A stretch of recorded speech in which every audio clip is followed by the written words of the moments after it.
Good morning, good afternoon, good evening, and welcome to another special Creator Town Hall here on Studio Live today. My name is Pete, and if it's your first time here, my goal on this channel and my goal in this show is to help you create, record, and release your best music. This is episode number 22.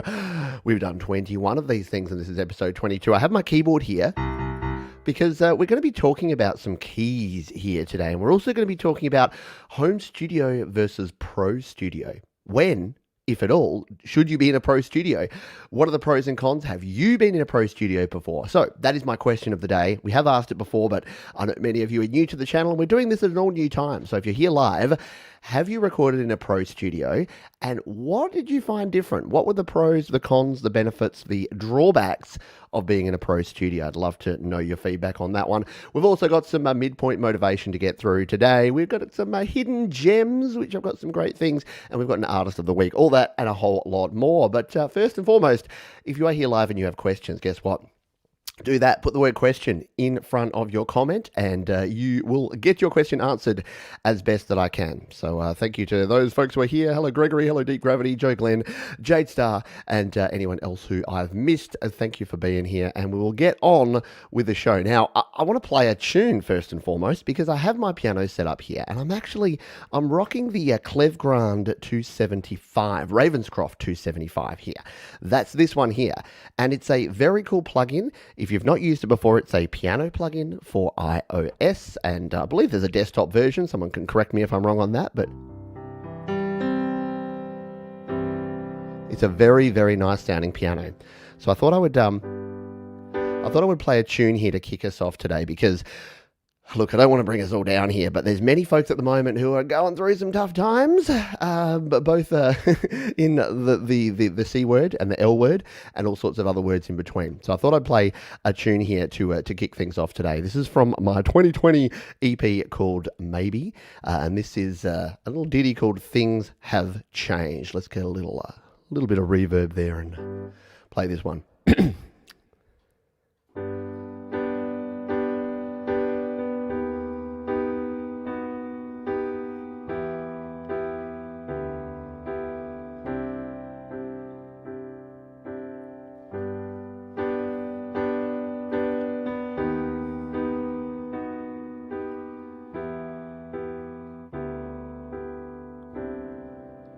Things aren't the same, everything's changed. Even the sun doesn't feel so bright today. When will it end? When can we leave? Right now I'd settle for a small reprieve. It's been a week, it feels like a year. I'm doing okay, but you're not here. Are you okay? Do you feel fine? How are you finding things in this new design? Don't know how long it's gonna last, but like everything, this too shall pass. This too shall pass.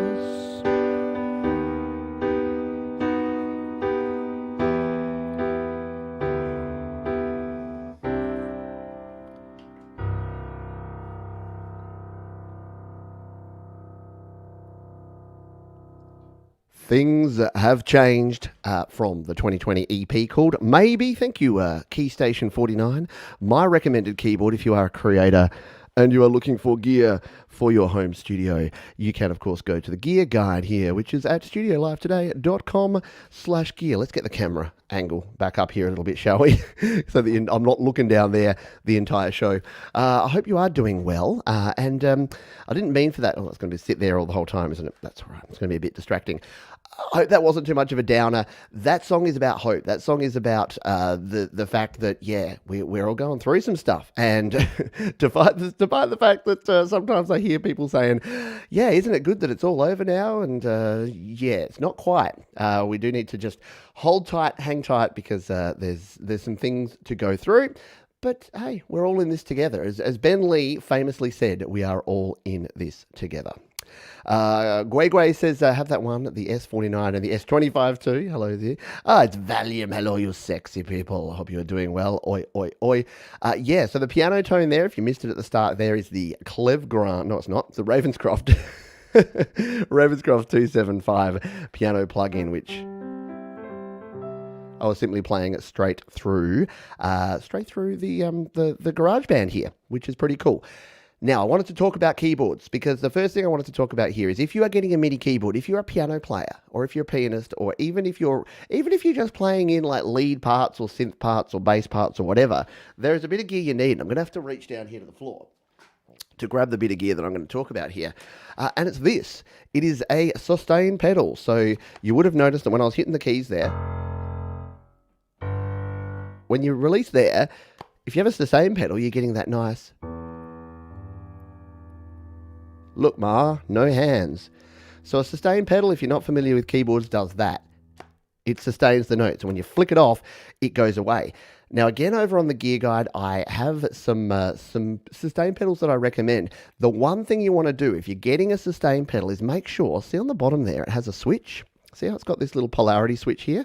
We can flick that over there. And this is called, I always forget, this is the PS15 or a PS10.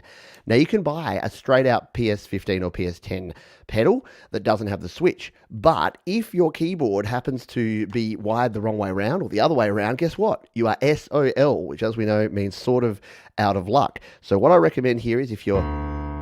See, look at that. I've switched the switch, and now it's operating the other way around. So if you've ever plugged in a sustain pedal and it's operating the wrong way around, turn it over, flick the switch. Sometimes the switch is on the top. This is an old UXL pedal that I have.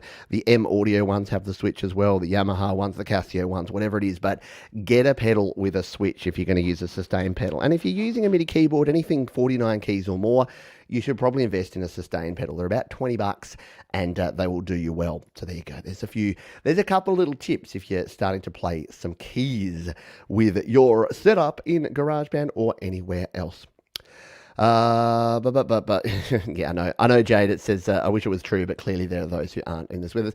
And yeah, look, I don't get into the political stuff here, so you don't need to fear that we're going to go on a giant rant. I'm ranting about other things today, but not about that. But yeah, I hear you. And but again, the more people that are going to do the right thing, then the more things. Yeah. Anyway, I'm not going to go on with that. Did I just say? Did I? Probably. It's going to be one of those shows, I can just tell. Let's crack on here because we've got a bunch to get through and a bunch to talk about. So yeah, what is your experience in Pro Studio versus Home Studio? Because I watched a video last week in fact. We ran out of time for it last week, but I watched a video and it's with a creator that I'm actually a fan of called Charles Klein, and it was this one here. There's our friend Charles.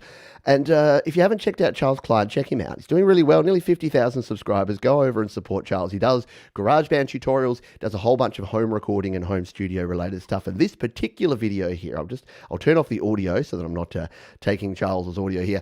This particular video is 5 things that a Pro Studio has that your home studio does not. And I thought this was interesting to go through because the gap is narrowing, right? The gap between a Pro Studio and a home studio, I think, personally, has narrowed significantly. And I've ranted on it before, but a lot of the challenges that people in Pro Studios are having these days is that they're not adapting. They're not changing with the times and realizing. I'm doing the hand thing here as Charles over here is doing the same hand thing. There's something about home studio, guys, where we have to do this with our hands. Sorry, Charles. Go and check out the video, though. It's linked down in the description and watch all of this. But I thought I'd run through really quickly the points that Charles actually raised here. And again, I'm going to go through them in like 3 minutes, and I do suggest you go over and check out the full video with Charles. So number one is the listening environment. So he talked about things like studio treatment. Hello, hello, hello, echo, echo. Yeah. So you don't really want to be in a room like this, which is a master bedroom that has very high ceilings, that has reflective surfaces. Now, I've done what I could here. I've got curtains up. I've got some soft furnishings around me. I'm at an angle, as you can tell here. I'm doing what I can to have a livable house that the rest of my family can live in, and also try and have a good listening environment, a good studio environment. But the difference is, in a pro studio, you'll probably have a tracking room, you'll probably have a vocal booth, you'll have a control room. They'll all be isolated and separated, and it just means that you've got the best possible space to record in. Now, is that going to be the be-all and end-all these days? Probably not, but yeah, it's an interesting thing to think about anyway. Deep Gravity talking about the sustain pedals. I find it hard enough to play a chord on the piano, let alone worrying about my feet. Here. Yeah, that is definitely a thing. Prodby Spider says, I like my home studio. I'm having a session with 3 artists today. And that's the thing. There's a lot of home and project studios that are professional studios. Because remember, pro means you make money from what you do. Technically, by the letter of the law, pro just means that you're making money. So there you go. Pro versus home, long time ago, but it was easier to fix mistakes. Easier to fix mistakes in pro or home? I don't know. Probably in the pro, if you've got an engineer that's doing the mistake fixing for you, then probably in the pro. I feel like nowadays the gap has already gotten much more narrow. Yeah. Valium says, Glenn Fricker has some great tips on home studios and on the cheap. Yeah, we talked about Glenn 2 weeks ago, I reckon, Valium. He was definitely one of our hidden gems, even though he's not that hidden. I used to say I have a love-hate relationship with Spectre Sound Studios and Glenn Fricker. Now it's just love. He did a video all about Reaper, and it was beautiful. Well, it was all about Pro Tools. It was like the reasons why Pro Tools is the best DAW. We're getting off track here, but go and look it up. Just go. I'll try and find it. And drop it in the notes here. Night Train 1988. Thanks for being here. I appreciate you dropping on by. And hello, Lonely Stoner 666. Yeah. When you got an engineer, that makes life a heck of a lot easier, doesn't it? Who hands up? Who'd love an engineer? All right, number two.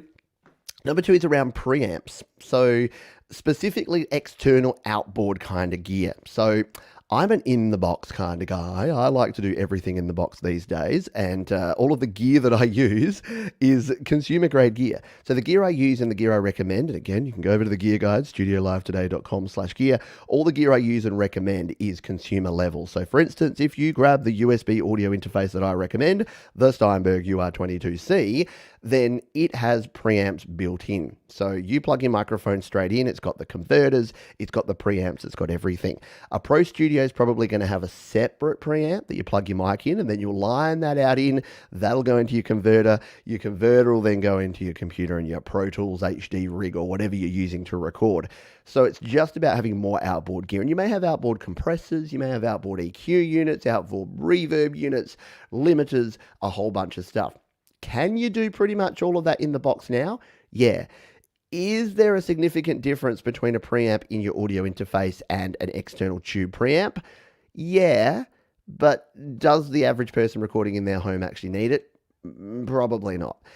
Your mileage may vary. If you've got different views on this, I would very much like you to let me know, because I think for these days, back in the day, it was definitely the case that sometimes if you had just an audio interface, then using an external preamp to go into that, because the preamps in the audio interfaces were noisy, they had hiss, they had background noise, the converters were cruddy, and it just didn't sound good. These days, if you're using the Yamaha D-Pre's on the Steinberg here, or the Focusrite Scarlett series, or especially the Claret series, anything from Apollo, even the Persona stuff, it's going to give you quality stuff, I reckon. Let's move on. Number three is flexibility for music styles. So things like having a live room to record a whole band in, and again, things like having separate vocal booths and things.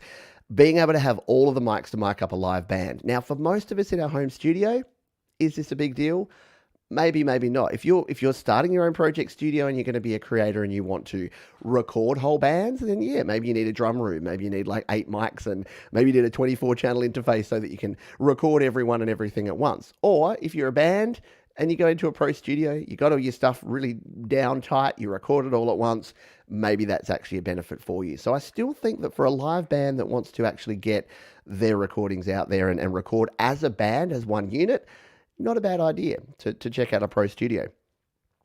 Number 4 he talked about was like synthesizers. Now, I've already shown you here that here on my iPad, I mean, I was using the Ravenscroft 275.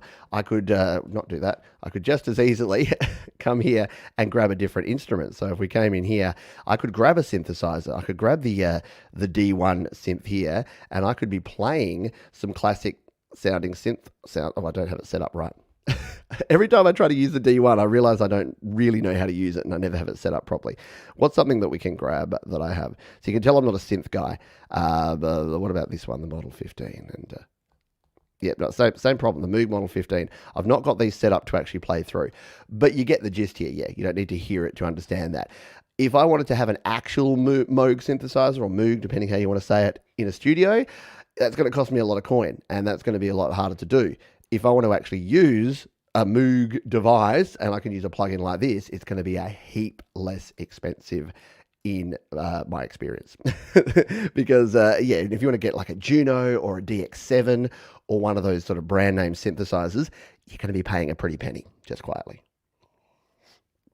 And number 5 is all around the instruments you have. And this will vary again. If you're in a home studio and you're recording electronic music, you're creating your own beats, you're doing your own stuff, you may not need a whole bunch of analog instruments, like real acoustic instruments anyway. But if you go to a studio, they're probably going to have a snare drum or 2 or 3 or 7. They're probably going to have a drum kit, and they're going to have a guitar or several guitars, several basses, several different microphones for your vocals, a lot of different things that you can actually utilize there. So unlike the home studio where, if you take my advice and you've set up a home studio, you might have started grabbing some gear, so you've got yourself your audio interface. You've said, yeah, I've got my Steinberg UI22C, Pete. I've grabbed myself the AT2020 microphone, so you've spent like $300 at this point, and you've got yourself that. But then you realize, oh, actually, I'm recording this male vocal, and I need something that's not going to be as crisp as that. And unless you've then got yourself a different type of microphone, you've got an SM7B or you've got an SM58 or you've got something else, it can be challenging to have all that gear. So if you do want that level of flexibility, if you do want a whole lot of gear to be able to record with and to experiment with, then using a Pro Studio can be a good idea. The one final thing that I'll say wasn't really mentioned in the video from Charles was having someone else, having another set of ears. So Joe mentioned it before of having an engineer, having a separate person to actually run the dials. It can free you up to just be the artist. How many times, you've seen me do it on this channel countless times, how many times have I been in the zone, ready to go, and I've hit the wrong button? I've selected the wrong track, I don't have my metronome on, or I've got the wrong beat, or I've selected something wrong. And it just throws you out. Whereas if I was just there ready to play and I had someone else, a pro, that was just right, okay, Pete, take 2, boom, and you get it out there. And they're like, that was pretty good, Pete, but we want to do another one. Take 3, boom, and they do it out there. So the few times that I've recorded in a pro studio, or at least had an engineer, someone else recording for me, it has helped with that. It means you can take off your engineer hat, not the train engineer hat, not the blue stripy one, but you take off your audio engineer hat and just put on your player hat. And I think that is another benefit that you can have. So that's the 5. And as Joe says, home studio is a fun and a learning experience. And here's the thing. I think some of the best bands in the past are bands like the Beatles and the Beach Boys, bands that actually experimented with sound and they wanted to be involved and wanted to be part of the process. Early on, like mix engineers were called balance engineers, and Paul McCartney's told stories about this where you'd go in and it'd be like the man in white, like white doctor's coats basically, and they'd like be scientists and they'd be doing all the engineering. And like, get out of here, you long-haired hooligan, we're doing the proper work here. But they said, no, we want to know about this stuff. And I think if you are going to record in a pro studio, knowing how to do it in a home studio and knowing what a compressor is, knowing what EQ is, knowing that recording a take is important, knowing about levels, knowing that you shouldn't clip your bus when you're recording, all these things that you learn in the home studio will help you anyway. So it's not a matter of one or the other. It's not a matter of, you're going to be all in the home studio or you're going to be all in a pro studio. It's a balancing act, isn't it? You can do both. Why not have both? That's the ultimate, isn't it, with this stuff?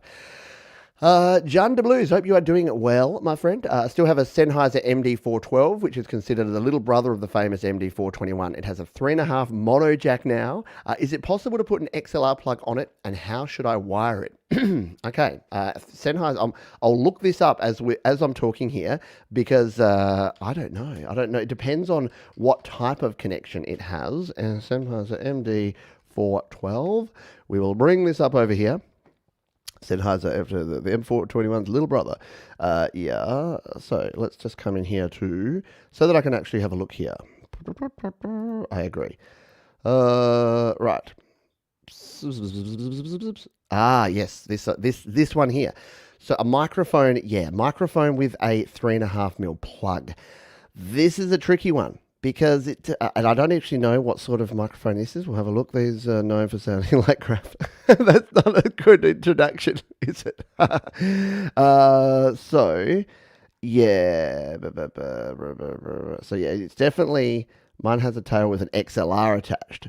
So it would really depend on what this is. This plug, if it's mono and it's only a TS plug, it means it's unbalanced, which means it's not going to be able to be converted to a balanced signal, which means it's not going to be able to go into a preamp, which means it's not really going to work in most gear as a microphone. What you'd probably have to do is plug it into a line-in jack or into an instrument type jack, or get something like a direct box or some sort of preamp independently. It is hard. I've got a few of these microphones. Maybe I need to do some testing, John. I've got some similar older microphones that only have a 3.5mm mono TS plug. They work fine if I'm plugging them into a mixer. So a lot of your mixing boards will work okay. Into an amplifier, obviously, which is kind of what they're designed for. But as soon as you try to go into a piece of audio gear like an audio interface with a preamp, I haven't personally had the most success with them. So yeah, that's what I'll say with that one. But yeah, it's a good question and an interesting one. And the beauty of this is maybe someone else out there has more experience with this and can answer that question. So if you're watching live or if you're watching on the replay and you've got an answer for that and you're like, oh, actually, I did this, or I used this cheap adapter or this cheap bit of gear to adapt the signal. You can technically get a adapter that is a TS input and an XLR output. Your mileage is going to vary on those because, again, you're going from an unbalanced to a balanced signal. And sometimes some gear will it'll either sound like crap or it just won't work at all because it's sending the wrong type of signal through. That's my 2 cents, but see how you go. Yes, another early show. Hello to you, Orchestra Eclipse. Yeah, I do this show at this different time because I know many folks in Australia and the UK and Europe, you don't get to come along to the live shows we do. Or if you do, it's at the very end of your evening. So you're probably like, oh hi, Pete. How you doing? All right. So where are we up to? Okay, I want to talk about this. Musical genius. Oh, I'm still playing a video in the background here. I wonder what that video I was trying to play was. But let's talk about this. Let's talk about musical genius. Now, when I think about musical genius, I think of some of the people who I think were musical genius, like the Beatles we talked about before, John Lennon and Paul McCartney, like Brian Wilson from the Beach Boys. These are sort of my musical geniuses. And from more modern era, you look at the people that wrote great songs, like Kurt Cobain. Was he a genius? I don't know. The thing is, and it's probably my upbringing, it's probably the fact that I grew up in Australia, and it's probably the fact that in the 90s when I was sort of into music, there were a few people that were out there big noting themselves saying, oh, I'm a musical genius, Noel Gallagher, but for the vast majority of bands, they were the opposite. They were so angsty and they were so inside themselves that if someone said to Kurt Cobain, "What do you think when people say that you're a musical and lyrical genius?" He'd be like, "Oh man, like it's your jigsaw puzzle, man. It's up to you. I don't get into that sort of stuff." Eddie Vedder would say the same thing. Billy Corgan would say the same thing. None of them were coming out there going, "Oh, we write the best songs. Like we are the best band in the world, and we write the best songs." So when I was watching some videos recently, and I don't know why, but Noel Gallagher videos and Oasis videos kept coming into my feed over and over again. And it was all like, he just from the 90s until now, he just keeps telling us what a musical genius he is and how he's the best songwriter. And if you watch a documentary about the war of the 90s, the Brit-pop war between Blur and Oasis, and my goodness, it was a giant pile of turds. because it was nothing about the music. It was nothing about creating the best music and actually engaging with fans. They were literally in a race to who can sell the most number of CD singles on the release day, to the point where they were changing dates and they were like trying to screw each other over. And it made me just think about this whole concept of like being a genius. Is it okay if someone is a genius, if someone is a really good songwriter, for them to actually say, I am a musical genius? Or is that just the wankiest thing ever? And is it a cultural thing? Is it the fact that I grew up in the 90s and I'm Australian? If I grew up in the 2010s and was from, I don't know, where would I pick? I was going to say the US, but that's low-hanging fruit. Denmark. Why am I picking on Denmark? I don't know. Maybe the Danish are very confident people. I'm not actually that sure. I don't think they are. I think they're actually quite humble and show humility. But what's the deal? I don't know. Anyway, if you've got opinions on this, it's I put it on my community tab. If you're not aware, if you go to Studio Live today, you come over here to the channel. If you go to the community tab up the top here, you can actually see the different posts, and it's on mobile as well. You can actually read the different posts. And I put photos here. That was my children taking over my studio there, playing with some GarageBand, and I put some polls on here, and this is the most recent one. So I said, anyone who calls himself a genius in music is probably not a genius. 74% of folks said true. True geniuses have humility, and only 17% said false. When you're good, you know it. And 9% said something else. And there's been a heap of comments here. I won't read through all of them here, but if you want to go through and get some interesting, this one had like 16 replies, and not surprisingly, it was about Kanye. It says, Kanye legitimately is a genius and he refers to himself as such. Not my personal style, but I'm not mad at him for stating the obvious. And is that cool? Is that okay? If you're saying I'm a genius and I'm just simply stating the obvious because I know my stuff and I am a genius, is that okay? Or is that just weird and creepy? And the other part of this is the whole big other thing is if you've never explored the Dunning-Kruger effect, I've talked about this on previous shows, but you probably should, because the Dunning-Kruger effect, we'll just go to Wikipedia here and take a little look. Actually, that doesn't have the best one. I think there's these nice little graphics here. We'll grab one of these. The graphics that we have here on the Google image search. So the Dunning-Kruger effect, we see here that when you have, this is your confidence, your low and your high confidence. So your low to your high, you have this peak mountain of stupid. We then have this valley of despair and the slope of enlightenment and the plateau of sustainability. So that's your guru that has high confidence. But there's this problem here of like, and they call it the peak of Mount Stupid, where you have high confidence but low knowledge. So you think you know everything, but you don't. You have what we call blind spots. And if anyone's ever done any sort of psychoanalysis, Myers-Briggs analysis and these sort of things, there's things that you have in there. There's your personality traits, but there's also blind spots that you have, which is that you think a thing, but other people think a different thing about you. And this is why things like American Idol are super dangerous. What I refer to as the American Idol effect is where you are a singer, your mum says you're great, your friends say you're great, your brothers and your sisters and your aunties and your uncles all say you're great. Oh, what a great job you're doing. You just get this inflated sense of ego and self-importance, and you go out there and you start singing in front of people that actually know what good singing is, and then they cut you down and they tear you to pieces and they tear you to shreds. You then either just fall in a heap, or more likely, with folks that are really suffering from the American Idol syndrome, you just stab back at them. Oh, you just don't know. I'm too real for you. You don't know what you're talking about. I'm the greatest. That's the problem that we have here, is that if you're not, and look, I do a show. I'm not immune to this. I do a show called Your Music Live every week where I play people's music. And it's a really tough thing to do because I don't want to just say everything is awesome. I don't want to play a song and go, man, that's spot on, when there's timing issues and it's out of tune and they're not hitting the notes. But at the same token, I don't want to Simon Cowell it and go, what a piece of rubbish. No, because that's not going to help people either. I think it's got to be somewhere in between. So I say all that to say, if you do have someone in your world that is maybe trying really hard, but maybe they're not hitting the mark, try to find something that you can help them. And look, the old turd sandwich isn't the worst thing in the world. Compliment, something to work on, compliment. I really like the way you started the song. You were completely out of tune for the whole thing. and I was very happy when it ended. And I'll end on that. What do you think, anyway? I think it's an interesting one. John de Blue says, thanks. I use it now on an iMic, which converted to USB, but I won't be able to connect it to XLR input of my iRig Keys IO25. Yeah, that's going to be the problem, is connecting it. So, look, it might be a new microphone. There's some good quality, reasonably cheap XLR microphones out there. I like the Samson CO1s, very good. MXL makes some good mics, and of course the Audio Technica that I recommend, and a good old Shure SM58 or SM57 if you want something simple that's going to get the job done.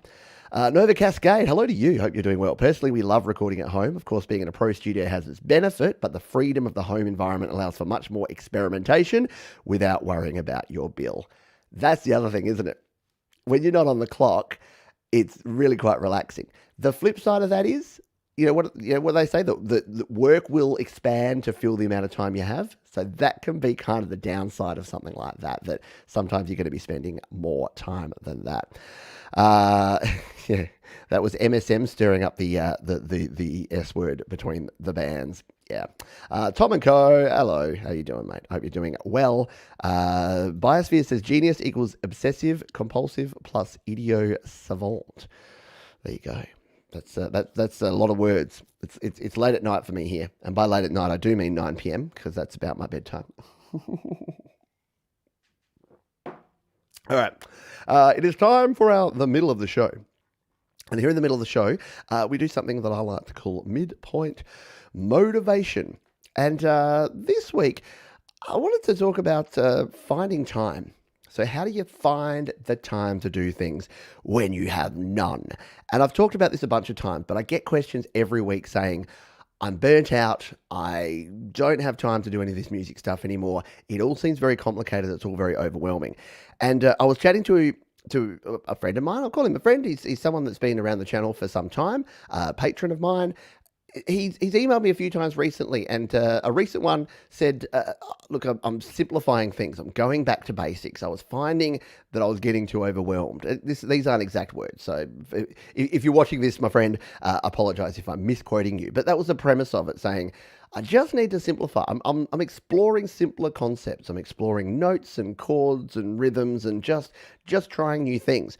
And I thought that this is a great thing, because the reason we don't do things, and I'm going to relate something I've said recently, which is I wasn't doing my finances very well. Still not. I'm still not managing my finances well, in terms of I'm not keeping up with it, because it seems like a big job. When you sit down to try and do your month's expenses, your month's budgeting, that seems like a huge job, doesn't it?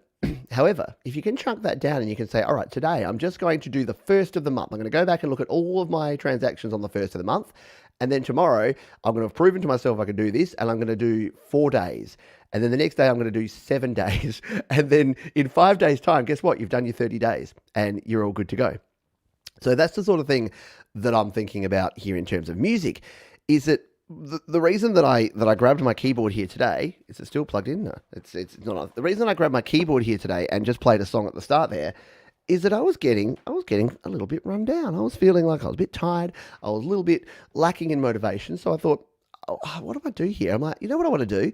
I want to go back and find some songs that I used to play that I knew the keyboard arrangement for, and just play some keys. And I'm like, I'm doing this show tonight, and I had the keyboard in the thumbnail. I'm like, this would be a perfect opportunity for me to just relearn that song, because I'd forgotten how to play it, and just play that song. And it was the most cathartic experience. I was sitting here and I played for about an hour today, practicing that song, practicing another song, and it was just gold. I just really enjoyed it. So what I'm saying with the whole motivational side of this is, find windows of time, and you don't have to boil the ocean. You don't have to do everything. You don't have to focus on getting everything done at once. And if you're finding it really overwhelming creating songs, stop creating songs. Play cover versions of other songs. Write an intro. The 8-bar challenge is one of the best things you can do. 8 bars, 8 tracks. Give yourself 8 tracks in a DAW. Grab yourself GarageBand. Look, I'll show you a little bit of thing that I did here today. The other thing I did, if you missed the earlier show that we had here today, I created a song. It's this one here. I created this song in an hour, and I had a live audience here. Folks were giving me ideas about this, and I just created. And is it the best thing ever? No. But is it kind of funky and kind of cool and something I'm going to work on? Yeah, and it's not quite 8 tracks or 8 bars. We ended up with about 30 bars and about 12 tracks, but I think we got something here.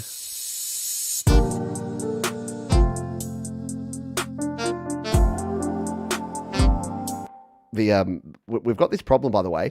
If you're using the Central Sax or any other audio unit instrument and it's not sounding right, sometimes you need to actually go back into it, kind of just re-engage it with itself, and then when you play.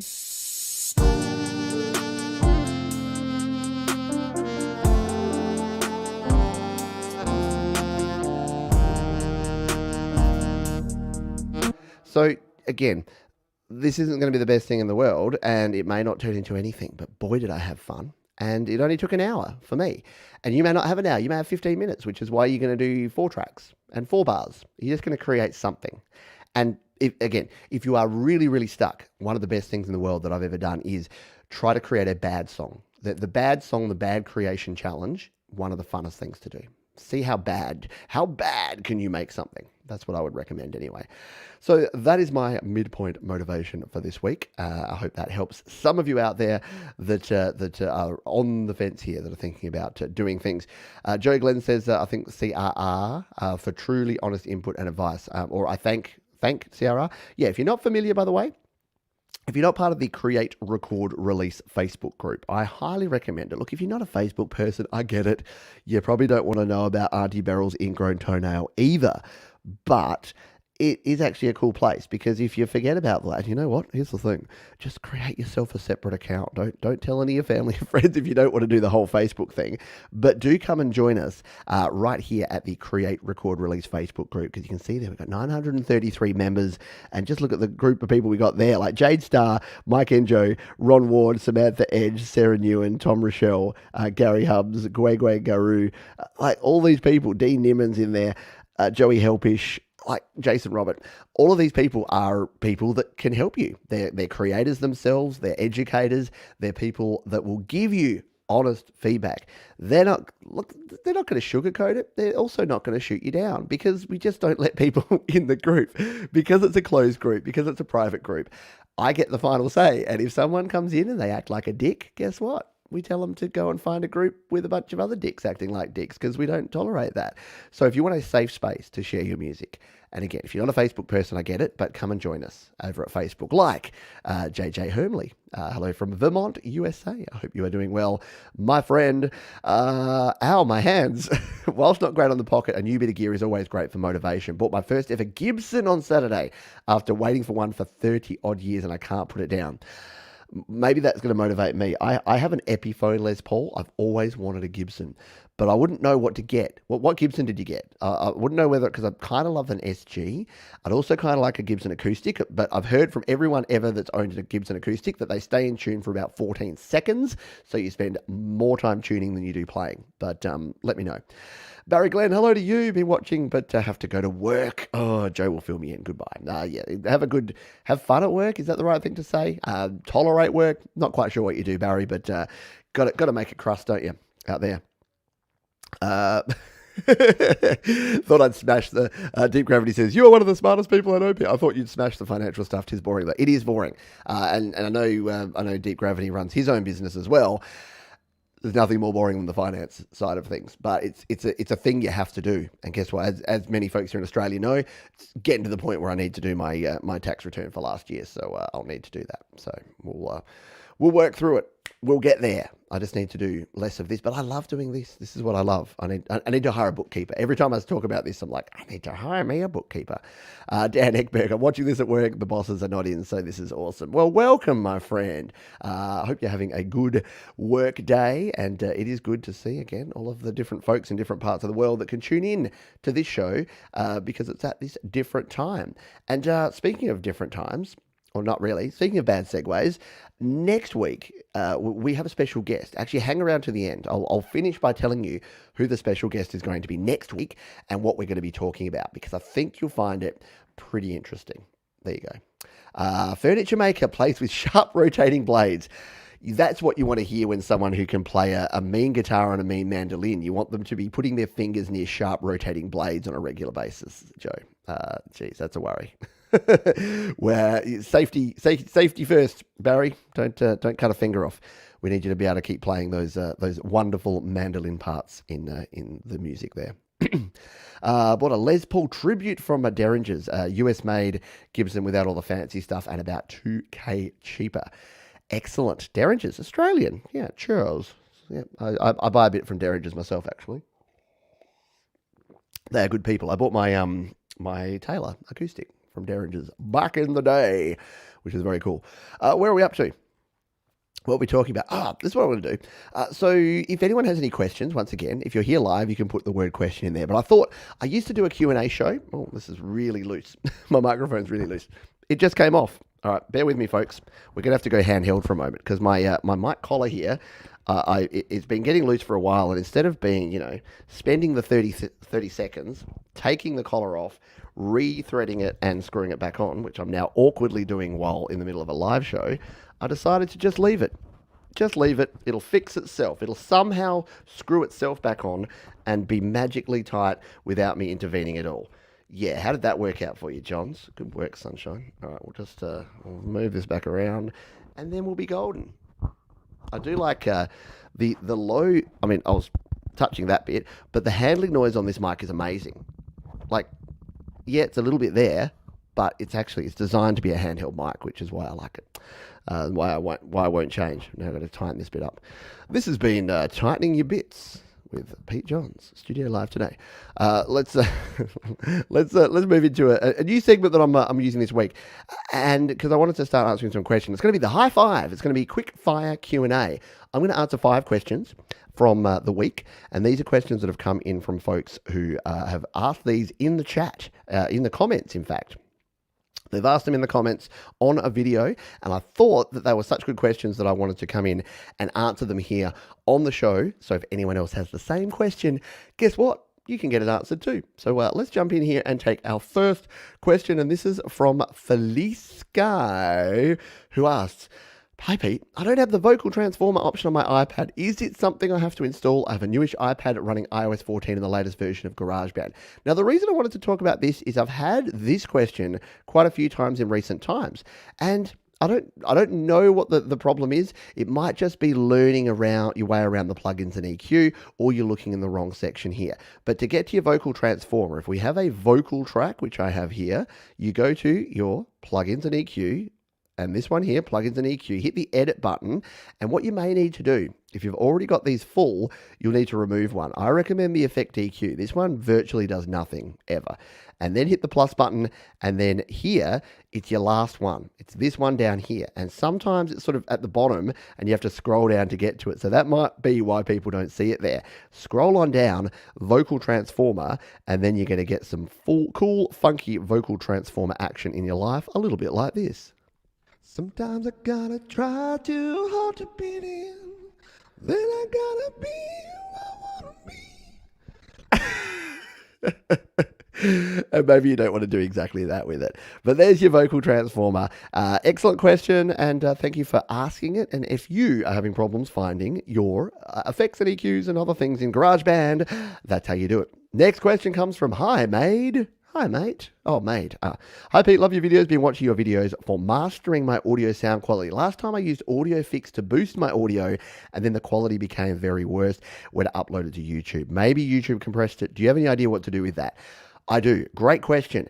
I really dig these audio mastering and audio fix apps. I've used them a bunch of times. I've demonstrated them here on the channel before. So Audio Master Pro or Audio Fix, or there's a bunch of these ones. I've showed these before. The thing with these is you need to use them at a very low amount. So let's just open up here. If I haven't used this for a while, we'll import a track. We'll import it from other apps. Oop. Hang on, I haven't used this in the longest time. We'll send it there from Audio Share. We'll come over here to Audio Share and we'll grab a song and we'll send it over to there. So let's just grab this one here. We'll grab this instrumental version of my song, Sind, and we'll send it over. So we'll send it here and we'll send it to Audio. Where are you? Audio. Why is it not in alphabetical order? Audio Master Pro. So it's opening it in Audio Master Pro. The thing with this app and all mastering apps in general is they tend to set you up too high, too harsh. And I'll show you what I mean. See how this volume is sitting right up here? You generally want it to be much lower than that. And you can actually use the compare option here to actually find out what it's going to do. So if we just throw in so this is a bit of a rock song. So we'll go to our rock setting. We'll use pop. So we'll go to pop and we'll use the number 1 setting here. If we play this out of the goat, it sounds like this. And this is at just 106%. There's your comparison.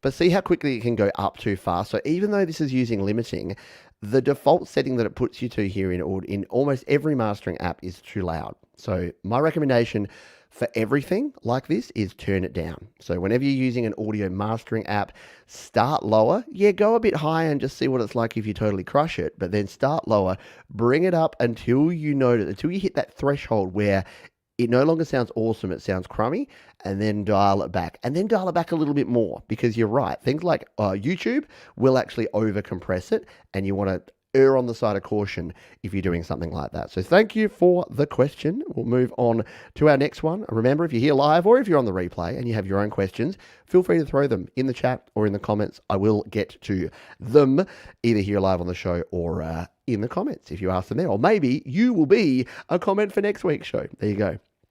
We'll move to our next one here. So we're talking about audio interfaces earlier, and this was a question from Vicenta Averia Pavez. What is the difference between interfaces with MIDI and the ones with no MIDI? Because I connect my MIDI controller directly to my PC. Why would I need an interface with MIDI?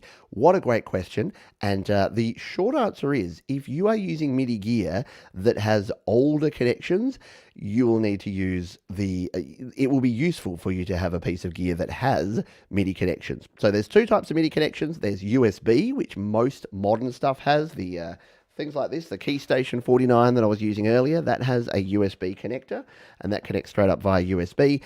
If you're using an older MIDI keyboard that has 5-pin DIN connectors, and you'll know because they'll have these kind of plugs or sockets on there, then you can use a standard MIDI cable to actually plug directly in. The advantage of this is you only have to plug in one device and you can record microphone, guitar, and MIDI keyboard all at once because it handles everything.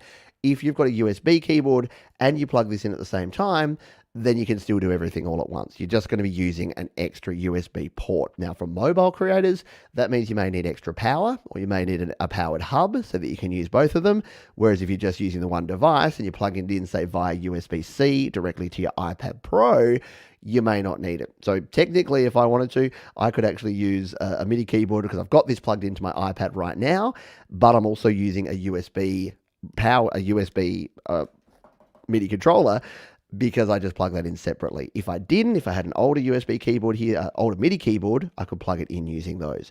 So really, these days, do you need MIDI on an audio interface? To answer your original question, no, not really, unless you have older gear. And even if you do have older gear, you can actually buy an adapter. So there is an adapter that I recommend. So if you've got older gear and you want to plug it in via USB, once again, if you come to the Studio Live Today gear guide at studiolivetoday.com/gear, if you come down here to MIDI to USB adapter, the Roland UM1, this can convert any MIDI signal, any standard MIDI keyboard, to a USB. So the Roland UM1. I've got the Edirol, which is a Roland brand, the older version of this, but that is a great little piece of kit. Yeah, it's $40, but it just means that any of your older gear that you ever use, you can plug that straight into your MIDI in and out. That goes straight into your USB. It works with your iPad, it works with your iPhone, it works with your Mac, your PC, yeah, everything. So you'll be golden and good to go with that. So thank you, Vincent, for your question. And what have we got? We've got 2 more questions. So let's go here. This is number 4 of our quick high five. So, Thibaut says, one of my songs I used automation to feed my song, but now I can't mix the tracks or adjust any track volume or anything. Is there any way I can revert this back so I'm able to remix the whole song again? Anyone? I used automation to fade the song. Automation is both the most awesome and the most frustrating and annoying thing all at once. So if you've never used automation here, let's just say we had this vocal here that we removed the vocal transformer that we ruined it with before. No, let's remove that. So we've got this vocal here. I'm gonna try too hard to beat in. Let's just say that at the end of this vocal, we want it to fade down at the end here. We want to use automation. So we tap right here on our microphone, we tap automation, and then we go to the top left here, we add an automation point there, and then we just want to fade it out. After this final little phrase here, we want it to fade down to 0. So we get something like this. No, no, no, no, no. There you go. Fades away. Beautiful. But then we bring it back into our mix and we want to play it here. Gonna try too hard to beat in. And we're like, that's way too loud. But uh-oh, my volume knob, she's gone. You got a couple of options here. You can come in here to automation and turn it off. So you can turn off the automation by coming back in here, tapping on this yellow button, and now we've got control over it again. As soon as you turn it back on though, it's going to snap into that point. So it'll basically reset your automation point there, but then it's going to come back up to there. So it's not going to be at that level. As soon as you hit play, check it out. Then I gotta be right back to there. So you do have to then adjust this. You can then, of course, just adjust this automation point, but what if you got a whole bunch of automation points in there and you don't want to do all that? Well, there's another way. If you want to leave automation on, there's 2 other ways we can do this. We can tap on this one, tap again, and actually go to settings and adjust our clip gain. So if it's too loud and we just want to say take it down 2 dB, we can do that using clip gain, and now we're good. And we can also go into our plugins and EQ here up the top, go plugins and EQ, go to our visual EQ, and then use the gain dial over here. So again, we can turn it down, say 10 dB over here on the right. And now when we play, so basically anywhere, and this works with any DAW you use, anywhere where you've got the ability to adjust volume or gain, you can actually do that using this method. So hopefully that helps you out there with that question, my friend. Let's go into our final of high five. Oh, we've got to the wrong one. Go back to our photos here. So our final question here. So this is very helpful. I had a panic attack when my interface stopped working. I have a Behringer UMC22 and got it working, and then it stopped and just blinks. Just ordered the powered USB hub through this link. Thanks, Pete. And I just wanted to mention this because if you are having problems with any gear and your iPhone or iPad, it is probably power related. If you've got a blinking light or a light that goes off, or you get this device uses too much power, or you get this device is not supported, 9 times out of 10, issues with iOS and a device is power related. And also the good news is 9 times out of 10, it can be solved with 2 devices. Say it with me, folks. A Lightning to USB 3 adapter if you're using a Lightning-based iPad. So you want to get the genuine Apple Lightning to USB 3 adapter. Yes, it's $40 for a piece of plastic, but it just works. And the other bit of kit you want is a powered USB hub. I use this one currently. I've also got an Atola that I'm using at the moment that I really enjoy. So the 10 DAC or the Atola powered USB hub. If you've got a USB-C device, you can use a USB-C adapter or a USB-C hub. And the good news with USB-C, unlike Lightning, is you can use anything because it's a universal standard. So if, like Andy, you are having problems with your audio interface giving you a blinking light or a flashing light or some sort of problem, it's probably power related. Get yourself a powered USB hub. You will be golden. We are nearly at the end of the show here, so I hope you have enjoyed this and I hope you got some value out of this one. As Jade Star says, you can indeed keep up to date with the shows. Do join the mailing list. Head over to studiolivetoday.com. I put out a newsletter every single week, so you will always find out everything that's going on here on the channel in good time. Let's answer some live questions here before we finish up. Hello, Richie, greeting from Germany. You helped me a lot because I bought the first iPad making music with 58 years. Very cool. Love it. Great. I love it. Whenever I hear anyone getting into music creating or getting back into music creating, it is awesome. Human Like has a question. I'll have a quick drink and we'll answer it. One of my guitars has some electric buzzing when I plug it into my audio interface. None of my other guitars do this. Should I get a new guitar or should I go and try to fix it? You know what? Hold that thought because Rhett Shull, I've buried the lead. I've exposed the lead here. Rhett Shull is a great guitarist, and he has a great channel all about guitars. And one of his videos is about how to help if your guitar is buzzing. So some troubleshooting. So I'm not your guitar guy, but Rhett Shull is. Hang around for 5 minutes. We'll be talking about Rhett in our hidden gems. Question from Valium. Would you say the M1 with 8 gigabytes is enough for music production, or would you say to get the 16 gigabyte? Great question.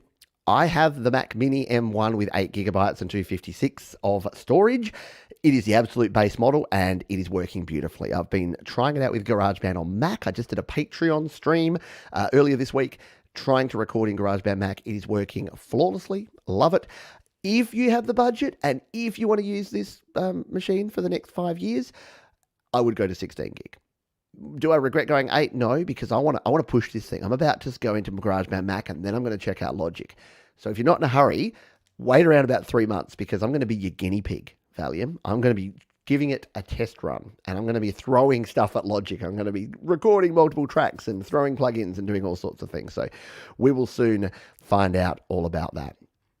Let's see if we've got any final questions here. Dan Eckberg, I'm taking over bass duties for the band. I don't have a bass amp. Could I use something like Mammoth and run it into a PA for a live show? I've got an iRig Pro Duo, so I think I've got a shot. Yes, a lot of artists are actually starting to do this now. They're starting to utilize iPads and iPhones and running virtual amp sims and then pushing them out to a PA and getting really good sounds.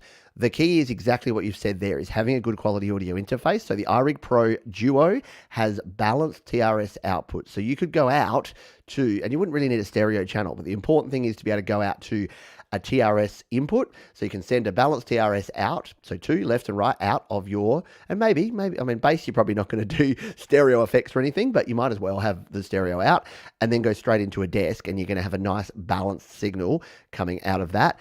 And yeah, then you can run whatever you want. You can run the Mammoth bass, you can run any of the bass amp sims that you like, and you'll be golden. And I know many people who've done that. So yes, short answer is yes, I would do that. And your guess is as good as mine around the M2. I really don't know where that goes. Righty, let's see. I think we've covered all the questions there. If you push an 8 gigabyte M1 hard, you can get premature death. Yeah, so there's been a lot of talk about this SSD thing. I don't know. I've read different things about it, but we'll find out. I don't think it's going to. I don't know. We'll find when my SSD drive dies because of it. Then I'll let you know.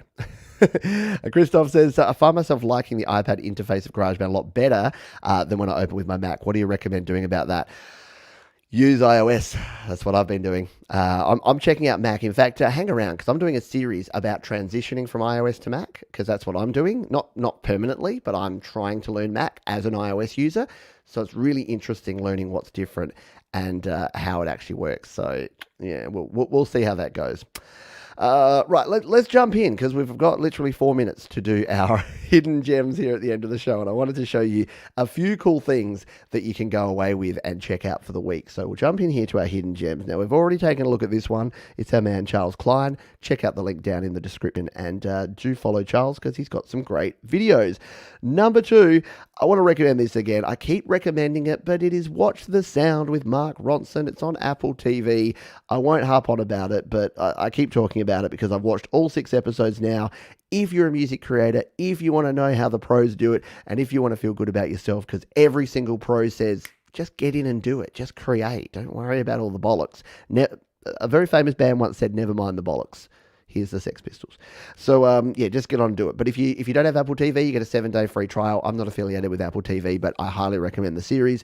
It is really good. And carrots. So there's that. This is one, I'm recommending this based on the recommendation of a few people. So a few people that I know and trust.